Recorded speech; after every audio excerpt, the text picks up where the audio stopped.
हम लोग पढ़ रहे थे ब्रह्म समाज के पर्सनालिटी, जिसमें राजा राममोहन राय के बारे में हम लोग पढ़ रहे थे। राजा राममोहन राय के जर्नी में हम लोग देखे थे 1820 तक की घटनाएं हमने देख ली थी। 1821 में फाउंडेड यूनिटेरियन कम्युनिटी, यानी एकेश्वरवादी समुदाय की उन्होंने स्थापना की, जिसका उद्देश्य था, कलकत्ता में इसकी स्थापना की गई थी, जिसका उद्देश्य यह बताना था कि दुनिया के सभी धर्म एक जैसे होते हैं, उनके फंडामेंटल प्रिंसिपल्स एक ही हैं। यानी एक तरीके से देखा जाए तो राजा राममोहन राय एक सेकुलर विचारधारा के व्यक्ति थे, जो सभी धर्मों में समानता और सभी धर्मों की अपनी अपनी जगह पर श्रेष्ठता को स्वीकार करते थे। इसी समय 1821 में ही ऑल्सो पब्लिश 2 जर्नल्स, 2 पत्रिकाएं इन्होंने प्रकाशित की। ठीक है, 2 पत्रिका में पहला था संवाद कौमुदी, बहुत फेमस पत्रिकाओं में से एक उनकी संवाद कौमुदी, ये बंगाली भाषा में आती थी। इसी संवाद कौमुदी पत्रिका में उन्होंने सती प्रथा का घोर विरोध किया था और एविडेंस के साथ ये प्रूव किया था कि सती प्रथा हिंदू समाज का अंग कभी भी नहीं रहा है। किसी वेद पुराण में या कहीं पर भी सती प्रथा ना तो धार्मिक रूप से मान्य है और ना ही रैशनैलिटी के संदर्भ में। और 1821 से ही उन्होंने सती प्रथा का विरोध करना शुरू कर दिया था, जिसमें अल्टीमेटली सफलता 1829 में जाके मिली, जब भारत में सती प्रथा को इलीगल घोषित कर दिया गया। एक दूसरी जर्नल इनकी थी, यानी कि पत्रिका इनकी थी प्रज्ञा का चांद। अब चूंकि नाम से ही पता चलता है हिंदी भाषा में आती थी। ठीक है, 1822 में इन्होंने अपना एक अखबार निकाला फारसी भाषा में, पर्शियन फारसी भाषा में। उस अखबार का नाम था मिरातुल अखबार। 1822 में ये आया था और 1823 में कानून आया था, लाइसेंसिंग रेगुलेशन एक्ट 1823। ठीक है, जॉन एडम के समय में। और इसी में कहा गया था कि बिना लाइसेंस के आप कोई भी अखबार या किताब वगैरह नहीं छाप सकते, तो मिरातुल अखबार किताब को बंद करना पड़ा था, उसको प्रकाशन को बंद करना पड़ा था। 1823 में इन्होंने 2 पत्रिकाएं और छापी। एक का नाम था वेद मंदिर, जो कि हिंदी में आता था, और दूसरा था ब्रह्मानिकल, जो कि अंग्रेजी में आता था। 1825 में इन्होंने वेदांत कॉलेज की स्थापना की। इसके पहले मैंने आपको 1817 में वेदांत कॉलेज लिखा दिया था, उसको काट करके वेदांत सोसाइटी कर लीजिएगा। ठीक है, 1817 में उन्होंने वेदांत सोसाइटी की स्थापना की और 1825 में उन्होंने वेदांत कॉलेज की स्थापना की। यह वेदांत कॉलेज, जिसमें भारतीय रीति रिवाज, परंपरा और जो पश्चिमी ज्ञान विज्ञान है, इन दोनों को मिलाकर के पढ़ाया जाता था। हालांकि इसके पहले उन्होंने वेदांत स्कूल खोला था 1817 में। वेदांत सोसाइटी 1817 में खोली थी। उसी सोसाइटी द्वारा पहला कलकत्ता का इंग्लिश मीडियम स्कूल कलकत्ता में ही खोला गया था, जिसका नाम था वेदांत स्कूल। बाद में कॉलेज वगैरह भी स्थापित किए गए 1825 में, वेदांत कॉलेज। 1827 में इन्होंने भारत में एक कानून बना था, जिसको बोलते थे ज्यूरी एक्ट 1827। Jury act 1827। इस एक्ट में क्या था? इस एक्ट में यह था कि जब भी कोई ईसाई व्यक्ति का कोई मामला कोर्ट में सुना जाएगा, तो उसमें जूरी बैठा ली जाती है, 5-6 लोगों की जूरी। ठीक है, न्याय मंडल कहते हैं जूरी को। न्याय करने वाले जो पंच लोग होते हैं, 5 ज्यादातर 5 लोगों को बिठाया जाता है। तो जब कभी भी ईसाई लोगों का कोई मामला कोर्ट में सुना जाएगा, तो जूरी के रूप में उसमें कोई भी हिंदू या मुसलमान नहीं होंगे, अर्थात उसमें सारे जूरी भी ईसाई होंगे, जजेस भी ईसाई होंगे। तो इस प्रकार से ये धर्म के आधार पर भेदभाव करता था। ठीक है, इसलिए इसका विरोध किया था राजा राममोहन राय ने। ठीक है, तो while listening the case of any Christianity, Hindu and Muslims can't be member, Hindu Muslim को जूरी में मेंबर नहीं रखा जाता था। 1828 में इन्होंने ब्रह्मो सभा की स्थापना की, जिसको 1830 में ब्रह्म समाज नाम कर दिया गया। 1829 में विलियम बेंटिक की मदद से बंगाल रेगुलेशन एक्ट 1829 में लाया गया और इसी एक्ट के अंदर सती प्रथा को इलीगल घोषित किया गया था। ठीक है, सती प्रथा हटाने के लिए कोई सती प्रोहिबिशन एक्ट, इस टाइप का कोई एक्ट नहीं आया था। बंगाल रेगुलेशन एक्ट आया था 1829 में। इसी में ये एक लाइन लिखा हुआ था कि सती प्रथा आज के बाद भारत में इलीगल होगा। ठीक है, 1830 में इन्होंने ब्रह्म समाज की स्थापना की और 1830 में ये लंदन चले गए। लंदन जाने के 2 कारण थे, एक तो अकबर द्वितीय मुगल बादशाह का पेंशन बढ़वाना, और दूसरा इधर कुछ कट्टर हिंदूवादी थे जो इंग्लैंड पहुंच गए थे सती प्रथा को रुकवाने के लिए, तो उनको काउंटर करने के लिए भी इनको लंदन जाना पड़ा था। फिर ये लंदन में ही रह गए और 27 सितंबर 1833 में ब्रिस्टल में इनकी मृत्यु हो गई। मृत्यु का कारण एक कोई इनको मानसिक नर्वस सिस्टम, तंत्रिका तंत्र की कोई बीमारी थी, उस बीमारी का नाम था मेनिंजाइटिस, ठीक है। तो इस बीमारी से इनका निधन हो गया। तो ये पूरी जानकारी राजा राम मोहन राय के बारे में। कुछ और हम लोग नोट्स देखते हैं। At early age left his home, went Nepal and learn about Buddhism. ये जब 16-17 साल के थे तो इनके पिताजी के साथ इनकी पड़ती नहीं थी। इनके पिताजी बहुईश्वरवादी को मानते थे और इनकी घोर आस्था थी एकेश्वरवाद पे। तो पिताजी से एक दिन बात विवाद हुआ, घर छोड़ के भाग गए, घर छोड़ के भागे सीधे नेपाल, ठीक है। कलकत्ता से नेपाल पड़ा आसपास पड़ेगा, तो नेपाल चले गए और नेपाल में वहां पर लगभग 3 साल रहा और इसी दौरान उन्होंने वहां पर बुद्ध धर्म के बारे में काफी कुछ नजदीकी से देखा और सीखा। Worked for liberty of press, press की स्वतंत्रता के ये बहुत बड़े समर्थक थे। भारत में पत्रकारिता के अग्रदूत थे, तो प्रेस की स्वतंत्रता का समर्थन करते थे। तो जब अंग्रेज लोगों ने प्रेस को रोकने के लिए कानून बनाया, जैसे जॉन एडम ने प्रेस ऑर्डिनेंस या जिसी को हम लाइसेंसिंग रेगुलेशन कहते हैं 1823 में आया था, तो इसका विरोध किया था क्योंकि इसी एक्ट द्वारा उनका मिरातुल अखबार बंद हो गया था। इसके अलावा उन्होंने एक पिटीशन भी सुप्रीम कोर्ट में डाला था, जिस पिटीशन में यह कहा गया था कि प्रेस पर रोक लगाना गैर कानूनी है, प्रेस को स्वतंत्र रहने दिया जाए। रोड पर्सियन मैगजीन, इन्होंने फारसी भाषा में एक मैगजीन लिखी, पत्रिका लिखी, जिसका नाम था तुहफात, TUHFAT, तुहफात उल मुवाहिदीन, ठीक है। जिसका यदि ट्रांसलेशन किया जाए तो उसका मतलब होता है गिफ्ट टू मोनोथीस्ट, एकेश्वरवादियों के लिए एक उपहार। 1809 में ये किताब छपी थी। इसी मैगजीन पे उन्होंने रिचुअल्स, आइडोल वर्शिप और पॉलीथीज्म इत्यादि का विरोध किया था। सुभाष चंद्र बोस ने राजा राममोहन राय के कंट्रीब्यूशन को देखते हुए इन्हें हेराल्ड ऑफ न्यू एज, आधुनिक युग का युगदूत, ऐसी संज्ञा सुभाष चंद्र बोस ने इनको दिया है। कंटेम्पररी, ये किन किन विदेशी विद्वानों के कंटेम्पररी थे, ठीक है, ध्यान रखिए। हीगल, जर्मनी के बहुत बड़े दर्शन शास्त्री, ठीक है, जिन्होंने आइडियलिज्म का विचार किया, जिससे फिर कार्ल मार्क्स भी प्रभावित हुए थे, ठीक है। तो हीगल, जर्मी बेंथम, जिन्होंने उपयोगितावाद, यूटिलिटेरियन का थ्योरी दिया। जेम्स मिल बहुत दिन तक भारत में भी थे और उन्होंने हिस्ट्री ऑफ इंडिया नामक किताब लिखी, जेम्स मिल, ठीक है। और इन्हीं के बेटे थे JS मिल, जेम्स स्टुअर्ट मिल इनके बेटे थे, ठीक है। डिड्रो फ्रांस के एक बहुत बड़े दार्शनिक थे। तो इन सबके ये कंटेम्पररी थे और बहुत सारे लोगों ने इनको काफी इन सारे लोगों से ये मिले भी हैं और बड़ा सम्मान इनका करते थे। Worked for social liberation through knowledge liberation, ये कोई राजनीतिक नेता नहीं थे जो आजादी की बात और अंग्रेजों को भारत से बाहर निकालने की बात, स्वतंत्रता, समानता, इस टाइप की बात ज्यादा इन्होंने नहीं किया। ये धार्मिक और समाज सुधारक व्यक्ति थे, ठीक है। तो इन्होंने समाज की बुराइयों से सामाजिक मुक्ति, सोशल लिबरेशन माने सामाजिक मुक्ति का मतलब समाज में जो बुराइयां फैली हुई हैं उनसे मुक्ति की बात की है। और उनका मानना है कि सामाजिक बुराइयों से मुक्ति हमें अपने ज्ञान और विवेक से मिल सकता है, इसलिए ये बात करते हैं नॉलेज लिबरेशन, यानी ज्ञान की मुक्ति होना बहुत जरूरी है। और ज्ञान की मुक्ति तभी होगी जब हमारे अंदर रैशनलिज्म होगा, तार्किकता होगी। और इसीलिए भारत में वो ब्रिटिश शासन को जरूरी मानते हैं, क्योंकि ब्रिटिश शासन तर्कवाद पर आधारित है, प्रायोगिक बात पर आधारित है, सुपरस्टिशियस बिलीफ्स पर आधारित नहीं। इनके जो गुरु थे, इनके गुरु का नाम है हरिहरानंद तीर्थ स्वामी, ये इनके गुरु हैं।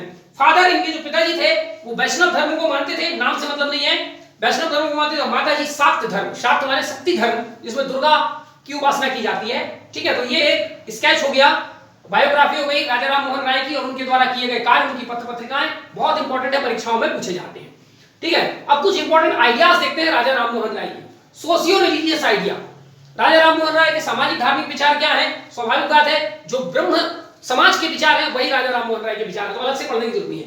राजनीतिक विचार क्या है? ये कोई राजनीतिक नेता नहीं थे, इन्होंने कोई राजनीतिक बयानबाजी, भाषणबाजी नहीं किया, लेकिन कहीं कहीं राजनीतिक विचार उनके दिखाई देते हैं। जैसे इन्होंने लिबर्टी, इक्वालिटी, फ्रेटर्निटी, 3 चीजों का समर्थन किया है। कंडेम्ड जमींदारी सिस्टम जो बंगाल में लाया गया था, उसमें जो शोषण हो रहा था किसानों का, उसका विरोध किया है और किसानों को एक मिनिमम रेंट किसानों द्वारा लिया जाए, इस प्रकार की बातों का समर्थन किया है। Demanded increase in export duty, हम लोग पढ़ चुके हैं पहले कि भारत से यदि कोई माल ब्रिटेन जाता था तो ब्रिटेन सरकार उस पर इतना ज्यादा टैक्स लगा देती थी कि भारत का माल वहां पर महंगा हो जाता था। तो इन्होंने इस बात का विरोध किया और कहा कि भारत से जो माल ब्रिटेन जा रहा है उस पर कम से कम टैक्स लगाना चाहिए।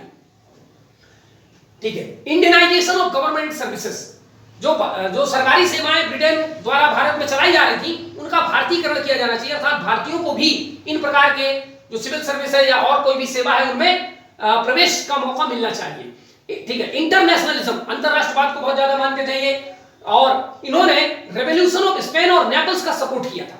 ठीक है। स्पेन में एक क्रांति हुई थी और नेपल्स जो आज इटली का एक भाग है उसमें क्रांतियां हुई थी, इनका इन्होंने समर्थन किया था। ठीक है। तो एक तरफ ये इटली और स्पेन में लोकतंत्र होना चाहिए, संविधान होना चाहिए, शोषण नहीं होना चाहिए, इस बात का समर्थन करते हैं, लेकिन भारत में अंग्रेजों द्वारा जो शोषण हो रहा है उसको ये देख पाने में थोड़ा असमर्थ रहते हैं। ठीक है। तो ये इनकी थोड़ी सी कमी है। आगे हम लोग देखते हैं इकोनॉमिक आइडिया में क्या है। ये चाहते थे कि भारतीय अर्थव्यवस्था आत्मनिर्भर हो, ये इनके आर्थिक विचार है। ठीक है। अब नोट एक दो और बातें हैं। He never tried to found any new religion, इन्होंने कभी कोई नया धर्म स्थापित करने की कोशिश नहीं की। ठीक इसके पहले जैसे जो बहुत सारे समाज सुधारक थे, इन्होंने केवल हिंदुइज्म को प्योरीफाई करने की कोशिश किया, उसमें जो सती प्रथा, दहेज प्रथा, तमाम जैसी बुराइयां आ रही हैं उनसे उनको मुक्त करने की कोशिश की।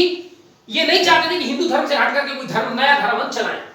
सेपरेशन बिटवीन हिंदुइज्म एंड ब्रह्म समाज, ब्रह्म समाज और हिंदुइज्म में धीरे धीरे जो है विघटन हो गया, अलगाव हो गया।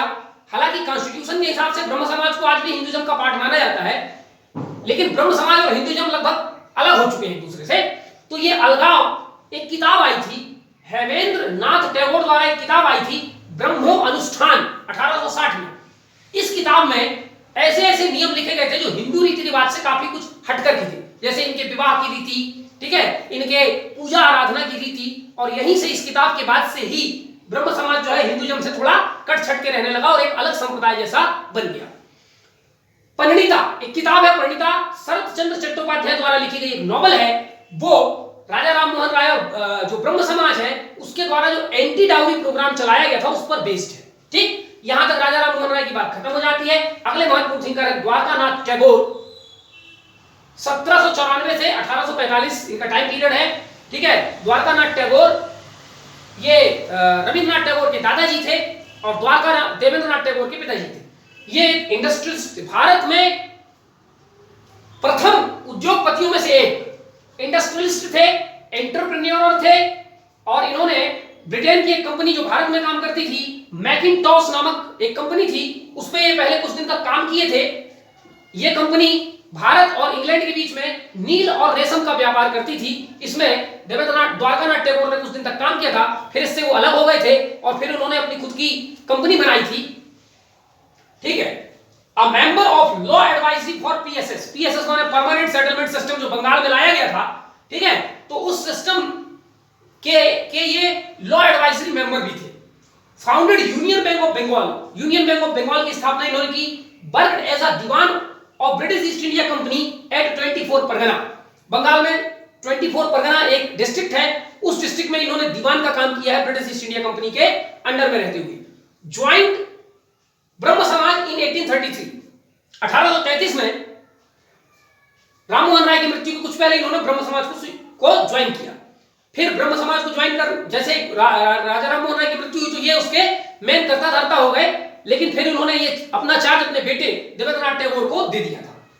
1842 में लंदन चले गए और अल्टीमेटली लंदन में ही 1842 में इनकी मृत्यु हो गई। लंदन में जो जगह है कैसल ग्रीक नामक एक जगह है, वहां इनकी मृत्यु हो गई। और ये ग्रैंड फादर थे रविन्द्रनाथ टैगोर की। तो ये कुछ महत्वपूर्ण बात द्वारकानाथ टैगोर के बारे में। अगले महत्वपूर्ण आते हैं देवेंद्रनाथ टैगोर, जो ब्रह्म समाज के बहुत महत्वपूर्ण मेंबर, 1817 से 1905 का टाइम पीरियड है। ठीक है, टाइम पीरियड नहीं, इसका लाइफ स्केच है। 1817 में जन्म हुआ, 1905 में इनकी मृत्यु हुई। सन ऑफ द्वारकानाथ, द्वारकानाथ टैगोर के ये बेटे थे और खुद ये बड़े महान लोगों के पिता थे। जैसे रविंद्रनाथ टैगोर के पिता थे सुरेंद्रनाथ टैगोर या सुरेंद्रनाथ बैनर्जी, एक ही बात है, या सुरेंद्रनाथ ठाकुर। ठीक है, ये जितने टैगोर हैं वास्तव में ये ठाकुर टैगोर थे, बाद में इनका सरनेम, इनको टाइटल दिया गया ठाकुर। तो टैगोर आए या ठाकुर आए या बैनर्जी आए, सब एक ही है। ठीक है, तो सुरेंद्रनाथ टैगोर या सुरेंद्रनाथ बैनर्जी भी इनके पुत्र थे, जो कि प्रथम आईसीएस हुए हैं। और एक बहुत इंपॉर्टेंट व्यक्ति द्विजेंद्रनाथ टैगोर, जो बड़े महान वैज्ञानिक हुए हैं। ये तीन इन महान लोगों के पिता भी थे। इनकी कुल 14 संतानें थीं, जिनमें से सबसे बड़े थे रविंद्रनाथ टैगोर और बाकी और भी, तो 7 बेटे 7 बेटी। ठीक है, इनको महर्षि का टाइटल दिया था राजा राम मोहन राय ने।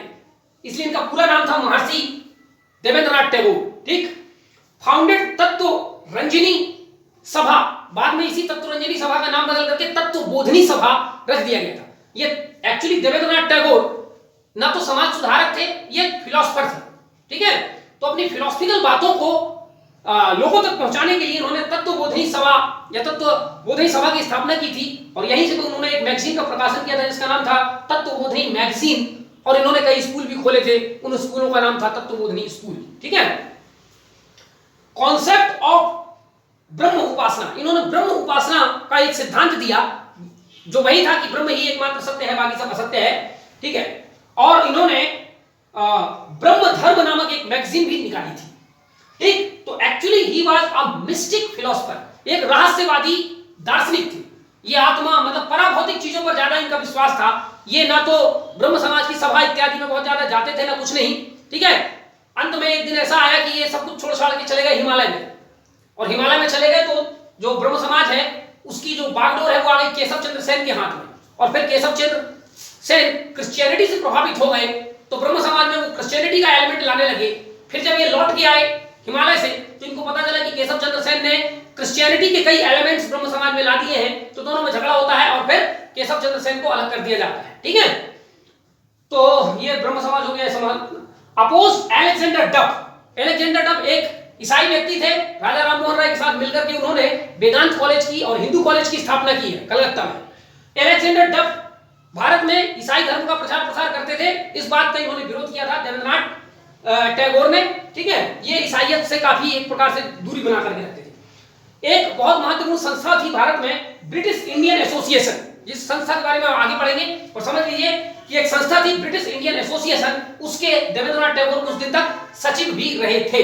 ठीक, believe that Vedas are not अपौरुषेय, जैसा कि हम लोगों ने पढ़ा है इंडियन हिस्ट्री में कि वेद अपौरुषेय है। देवेंद्रनाथ टैगोर इसका अपोजिट ये मानते थे कि वेद अपौरुषेय नहीं है, वेदों की रचना भी मनुष्यों द्वारा की गई है।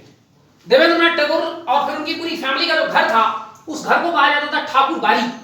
ठीक, ठाकुर बाड़ी के नाम से जाना जाता था। बाद में इस ठाकुर बाड़ी को रविंद्र भारती यूनिवर्सिटी में कन्वर्ट कर दिया गया। तो इस प्रकार से ये हो गया आपका देवेंद्रनाथ टैगोर। अगले महत्वपूर्ण व्यक्ति है केशव चंद्र सेन, 1838 से 1884 तक। Keshav Chandra Sen philosopher, social reformer और इंटेलेक्चुअल, दार्शनिक थे, समाज सुधारक थे और एक बहुत बड़े विद्वान थे। इन्होंने 1857 में ब्रह्म समाज को ज्वाइन किया और ब्रह्म समाज का तेजी से विकास करने का काम, उसकी जगह जगह शाखाएं फैलाना, उसको मद्रास तक पहुंचाना, उसको पंजाब तक पहुंचाना, उसको लाहौर तक पहुंचाना, तमाम बड़े काम करके ब्रह्म समाज को इन्होंने काफी पॉपुलर किया था। 1865 से इनका झुकाव क्रिश्चियनिटी की तरफ ज्यादा हो गया था और इसी कारण इनको ब्रह्म समाज से आगे निकाल दिया जाएगा। और इन्होंने एक नया संकल्प दिया, विश्व धर्म। ठीक है, क्रिश्चियनिटी से प्रभावित होकर के इन्होंने दिया कि क्रिश्चियनिटी विश्व धर्म है, पूरी दुनिया में क्रिश्चियनिटी कहीं ना कहीं किसी न किसी रूप में है। इस प्रकार की बातें करने लगे तो इनको ब्रह्म समाज से निकाल दिया गया। और जब ब्रह्म समाज से निकाल दिया गया तो इन्होंने इंडियन या मॉडर्न ब्रह्म समाज की स्थापना की 1878 में। फिर बाद में ये अपनी बेटी का ब्याह, अपनी अल्पवयस्क बेटी का विवाह एक राजकुमार, अल्पवयस्क राजकुमार से करा देते हैं। पूरी स्टोरी में आपको पीछे सुना चुका हूं। Founded Indian reform association, Bharat में जो फैली हुई सामाजिक बुराइयां है, खास करके बाल विवाह, इसको रोकने के लिए उन्होंने फिर 1870 में इंडियन रिफॉर्म एसोसिएशन वगैरह बनाया था। इनकी दो बड़ी महत्वपूर्ण मैगजीन या न्यूज़पेपर हैं। इंडियन मिरर भारत की पहली डेली माने प्रतिदिन छपने वाली अंग्रेजी का अखबार था। 1861 में यह छपा था, इसको केशव चंद्र सेन द्वारा छापा जाता था। दूसरा है शुभ समाचार या कहीं कहीं सुलभ समाचार भी कहा जाता है इसको, बंगाली में वीकली आता था। ठीक है, फोकस, इनके कार्य का महत्वपूर्ण फोकस था विमेन एम्पावरमेंट और वेस्टर्न एजुकेशन, महिलाओं का उद्धार और पश्चिमी शिक्षा पर इनका बहुत ज्यादा ध्यान था। हेल्प टू एस्टैब्लिश वेद समाज इन मद्रास एंड प्रार्थना समाज इन महाराष्ट्र। अब ब्रह्म समाज के बाद और भी कई जगह कई नए ऑर्गेनाइजेशन की स्थापना हो गई जो समाज सुधार का काम करेंगे। उन्हीं में से मद्रास में वेद समाज और महाराष्ट्र में प्रार्थना समाज की स्थापना आगे चल करके होगी। इसमें केशव चंद्र सेन ने इनकी स्थापना में मदद की थी। नवो विधान या नव विधान, एक नया सिद्धांत दिया था केशव चंद्र सेन ने, जिसमें जो डॉक्ट्राइन्स ऑफ ब्रह्म समाज के सिद्धांत प्लस क्रिश्चियनिटी से बहुत कुछ लेकर के उनको मिक्स कर दिया गया था। उसका मिला जुला जो रूप था उसको इन्होंने नाम दिया था नवो विधान। On his death German philosopher Max Muller, इनकी मृत्यु पर जर्मन दार्शनिक मैक्स मूलर ने कहा था, इंडिया लॉस्ट हर सुपीरियर सन, भारत ने अपना सर्वश्रेष्ठ बेटा खो दिया है। इनकी दो बड़ी महत्वपूर्ण किताबें थी, एक तो था यंग बंगाल और दूसरा था दिस इज फॉर यू। ये दो महत्वपूर्ण किताबें। अब ओवरऑल ब्रह्म समाज के ये चार बड़े महत्वपूर्ण व्यक्ति थे। इसके अलावा और भी बहुत सारे मेंबर्स थे, आपको केवल मेंबर्स का नाम याद रखना है। कंट्रीब्यूशन ऑफ ब्रह्म समाज, ब्रह्म समाज का योगदान क्या है? पहला, एबॉलिशन ऑफ सोशल एबिल्स लाइक सती प्रथा, जैसे सामाजिक बुराइयों को इसने इन्होंने समाप्त किया। सोशियो रिलीजियस अवेकनिंग, समाज में सामाजिक धार्मिक चेतना लाया। Provided intellectuals, patriotics and leaders like Anand Mohan Bose, तो इन्होंने बड़े बड़े विद्वान, देश प्रेमी और राजनीतिक व्यक्ति इन्होंने समाज को दिया, जैसे आनंद मोहन बोस आगे चल करके कांग्रेस में ये चेयरमैन, कांग्रेस के प्रेसिडेंट भी बनते हैं, ठीक है। फिर अगले हैं जो है विपिन चंद्र पाल, बीसी पाल, विपिन चंद्र पाल, सी आर दास माने चित्तरंजन दास, जगदीश चंद्र बोस, ये बड़े वैज्ञानिक हैं। सरला देवी चौधरानी, इन्होंने भारत में पहली महिला संगठन की स्थापना की करेंगी ये, ठीक है। और भांजी हैं रविन्द्रनाथ टैगोर की। फिर रविन्द्रनाथ टैगोर खुद मेंबर तो नहीं थे इनके, लेकिन प्रभावी बहुत थे, ठीक है। इसके अलावा सत्येंद्र प्रसन्न सिन्हा, ये बड़े बड़े महत्वपूर्ण विद्वान लोग यही ब्रह्म समाज के अनुयायी थे और वहीं से निकले हैं। इंटेलेक्चुअल इनोवेशन, भारत में बौद्धिक नवोन्मेष का कार्य ब्रह्म समाज द्वारा किया गया और इसी के बाद फिर पूरे भारत में सामाजिक सुधार आंदोलन चल पड़े और फिर आर्य समाज, प्रार्थना समाज, देव समाज, ऐसे कई समाज की स्थापना होगी। विमेन एम्पावरमेंट की इन्होंने बात की और प्यूरिफिकेशन ऑफ हिंदुइज्म के बारे में इन्होंने बात किया। ये सब महत्वपूर्ण इनके कंट्रीब्यूशन है। नेक्स्ट वीडियो में हम लोग देखेंगे आर्य समाज और दयानंद सरस्वती। धन्यवाद।